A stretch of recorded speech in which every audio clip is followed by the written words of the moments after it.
ఫ్రాన్స్కి పరిస్థితి అర్థమైనట్టుంది. ఈ మధ్యకాలంలో శరణార్థుల పేరుతో జరుగుతున్నటువంటిది చివరికి దేశాన్నే మార్చేయాలన్న కుట్రలు జరుగుతున్నటువంటి నేపథ్యంలో తాజాగా కీలకమైన నిర్ణయం తీసుకుంది. 8 గంటల్లో ఒక శరణార్థిని తిప్పి పంపించేసింది. ట్యునీషియా దేశానికి చెందినటువంటి ఇమామ్ మహజౌబీ 40 ఏళ్ల క్రితం బ్రతుకు తెరువు కోసం ట్యునీషియా నుండి ఫ్రాన్స్కు వలస వచ్చాడు.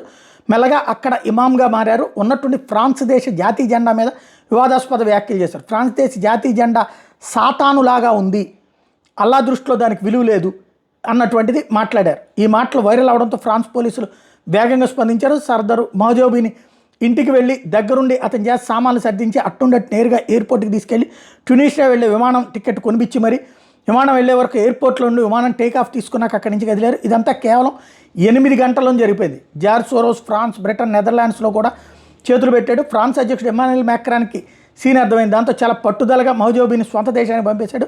ఇంతకీ 40 ఏళ్ళుగా ఫ్రాన్స్లో ఉన్న మహజౌబీ మానవ హక్కులు, జీవించే హక్కు లేదా అతనికి లేదా?